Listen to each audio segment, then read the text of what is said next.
Mardi à 18h15 sur Public Sénat.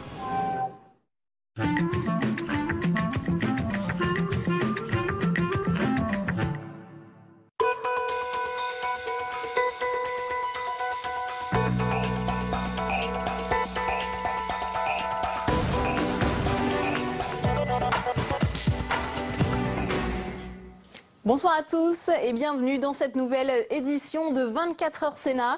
Et à la une ce soir, après l'affrontement du Floval sur les Roms, Jean-Marc Ayrault appelle ce soir au sang-froid. Hier, il a rappelé l'existence d'une circulaire sur le démantèlement des camps, mais selon le défenseur des droits Dominique Baudis, elle ne serait pas appliquée. Bain de foule pour Nicolas Sarkozy. Après avoir donné une conférence à Cannes, l'ancien président a déjeuné avec des parlementaires UMP à Nice. Il s'agissait de sa première sortie publique depuis la confirmation de sa mise en examen dans l'affaire Bettencourt. Indépendance de l'audiovisuel, le texte arrive en débat au Sénat mardi. Le CSA sera-t-il le grand gagnant de cette loi? Analyse à suivre dans ce journal.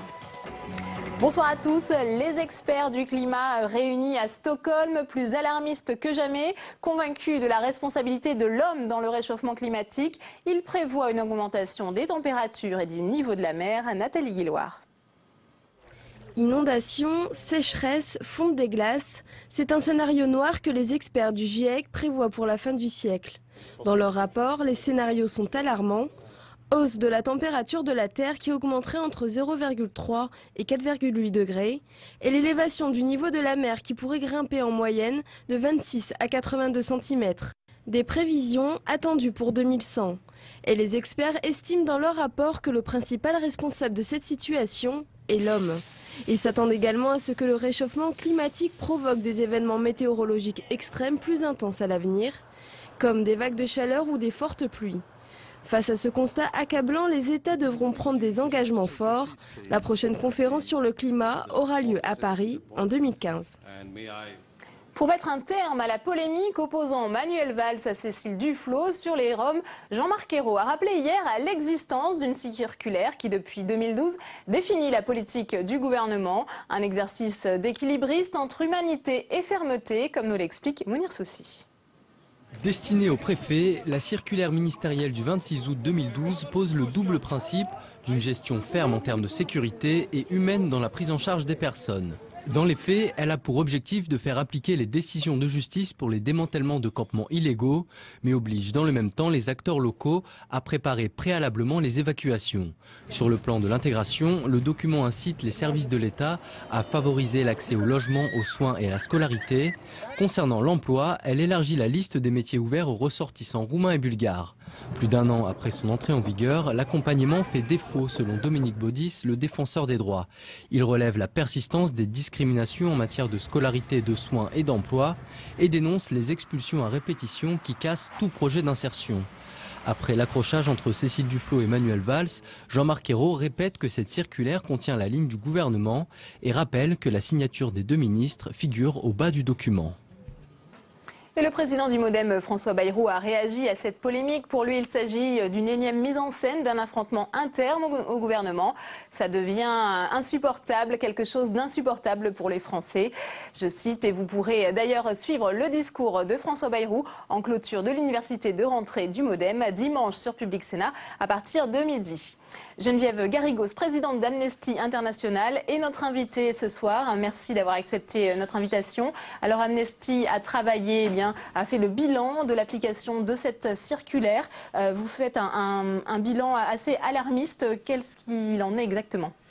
Bien, pour reprendre justement les interventions précédentes et votre reportage, nous sommes parfaitement en ligne avec ce que dit Dominique Baudis, le défenseur des droits. Et si nous reconnaissons la qualité du projet inclus dans la circulaire, le constat est sur le terrain qu'elle est très peu mise en place, voire rarement, et quand elle est que partiellement. Donc si elle était mise en place correctement, je pense que tout le monde pourrait être satisfait. Donc ce que vous constatez bien, c'est que les Roms continuent d'être victimes d'expulsions forcées. Le nombre... Vous savez, il y a un chiffre quand même qui donne l'ampleur de la situation. On estime entre 15 et 20 000 Roms en France, une population stable. Rien que sur 2 mois cet été, il y a eu près pratiquement 4000 personnes qui ont été expulsées, c'est-à-dire un cinquième. Et donc cette année, il y aura eu plus d'expulsions que l'année précédente. Et le constat est que les Roms sont expulsés. Ils suivent des expulsions à répétition. Ils vont de campement en campement. Leur situation se dégrade. Et finalement, on les enferme dans un cercle vicieux de précarité et de marginalisation qui, au final, ne fait qu'aggraver leur situation et ne permet pas leur insertion, clairement. Alors, quelles recommandations faites-vous aujourd'hui au gouvernement français? Bien, finalement, ce que nous demandons, nous, c'est que le droit soit respecté, d'une part, que la circulaire, bien sûr, soit effectivement mise en place et qu'on ne nous dise pas quand cela est possible, parce qu'au bout du compte, il semblerait que ce soit jamais possible. On sait très bien qu'en plus, financièrement, il y a un fonds au niveau de l'Union européenne qui peut être utilisé pour financer des projets d'insertion. Donc, la mise en place, le respect du droit, hein, la scolarisation des enfants est une obligation de l'État et on sait que sans scolarisation des enfants, ces populations resteront dans la marginalisation. Et puis, le dernier point, c'est qu'il faut arrêter d'alimenter les stéréotypes vis-à-vis des Roms.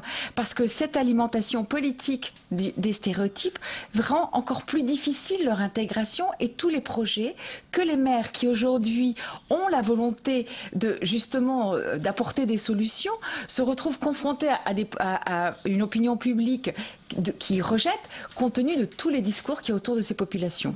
Mais n'avez-vous pas peur qu'à l'approche des municipales, la situation des personnes roms devienne un enjeu et que justement elles soient davantage stigmatisées? Oh, bien sûr, c'est une de nos très grandes inquiétudes parce que on a vu les campagnes électorales précédentes que différentes parties de la population avaient été prises pour cible. Hein. On a eu la période des fonctionnaires, après les musulmans, etc. Là, c'est les Roms qui sont en première ligne. Clairement, on craint pour eux parce que, en plus, ils ne sont pas électeurs. Donc ils ne votent pas et c'est une cible facile compte tenu du fait que déjà ils cumulent deux stéréotypes. Un, celui de la pauvreté, on sait très bien qu'il y a des stéréotypes concernant les plus pauvres, et deux, celui des Roms. Et il faut mettre fin à ça. Et les programmes politiques ne doivent pas être basés sur la haine, sur le rejet des autres. Ils doivent être basés sur ils doivent être constructifs, à proposer des solutions d'avenir, et l'insertion des Roms doit faire partie de ces programmes. Dominique Baudis, donc le défenseur des droits, souhaite quant à lui une solution européenne. Qu'en pensez-vous? Bien sûr, la question de la situation des personnes roms aujourd'hui en Europe ne concerne pas que la France, mais et il faut apporter des solutions au niveau européen. C'est aujourd'hui la minorité la plus discriminée sur tout le continent européen. Mais ce sont des Européens, ils doivent être traités en tant que tels. Et en France, il y en a 20 000 par rapport aux millions qu'il y a sur tous les autres pays. Donc on a notre part à prendre pour que cette minorité européenne ne soit plus discriminée comme elle l'est aujourd'hui. Merci beaucoup Geneviève Garrigos d'avoir été l'invitée de 24 heures Sénat. Merci à vous.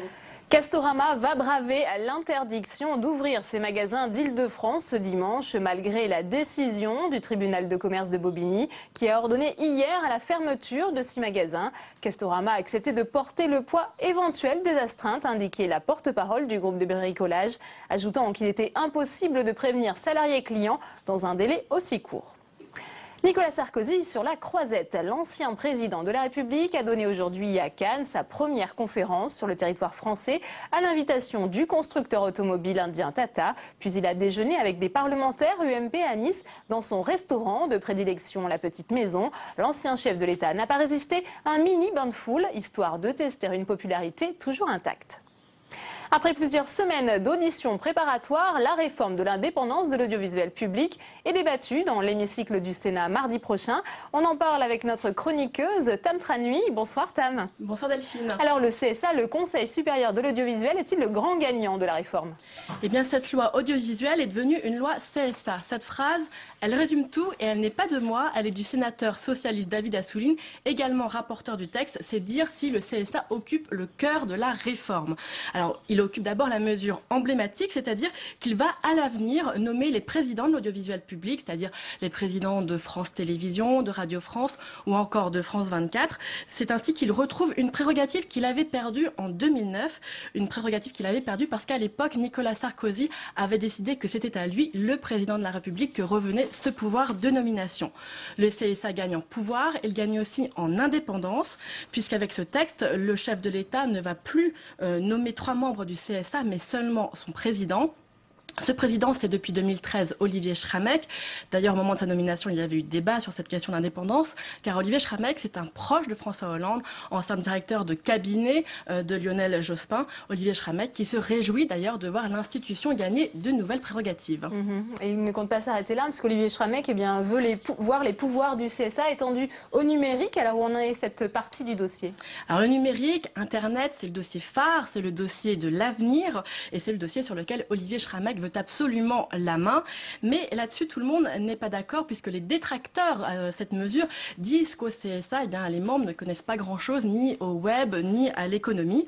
Le gouvernement, lui, en revanche, est favorable à l'idée que le CSA devienne un régulateur d'Internet. La première étape, ça serait d'abord de transférer les pouvoirs de l'ADOPI au CSA et d'abord la riposte graduée.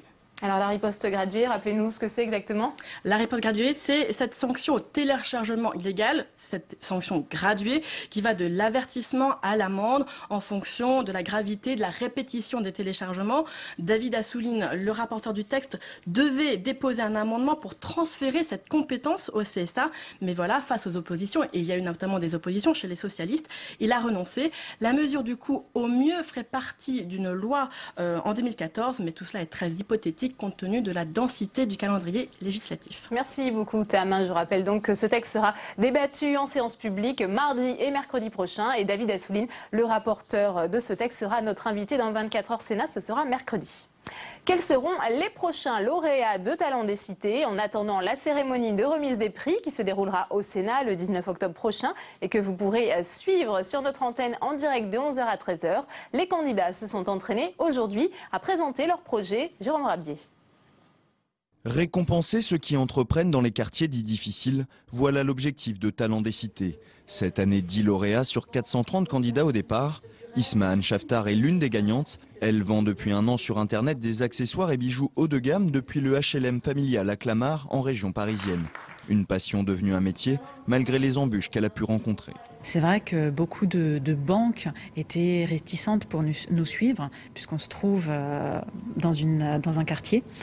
Et le Talent des Cités, ce qui, je l'espère, va nous apporter de la visibilité, un soutien financier et d'un point de vue personnel, c'est beaucoup de fierté. De la fierté et un prix de 7 000 € pour l'encourager, tout comme Soufiane et Nejma qui sont eux encore en train de développer un projet de garage solidaire à Denain dans le Nord-Pas-de-Calais, ville souvent présentée comme la plus pauvre de France. Le fait justement de venir et de dire voilà, nous sommes des jeunes, nous avons grandi à Denain, nous venons de Denain et malgré ça, je voudrais dire entre guillemets, on réussit, on arrive à percer.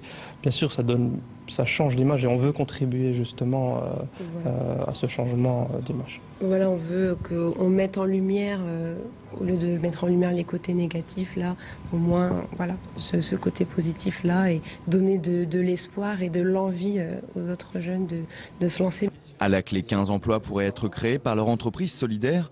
Comme chaque année, ces entrepreneurs seront reçus et décorés dans l'enceinte de l'hémicycle, l'occasion de mettre en valeur ces jeunes entrepreneurs des quartiers. C'est la fin de cette édition de 24 heures Sénat. Je vous rappelle le programme politique des chaînes parlementaires. Vous pourrez suivre dimanche à partir de midi le discours de François Bayrou, le président du MoDem. Tout de suite, c'est le magazine Focus qui s'intéresse ce soir à l'industrie du parfum à Grasse autour du sénateur Jean-Pierre Leleux. Très bonne soirée, bon week-end et à lundi.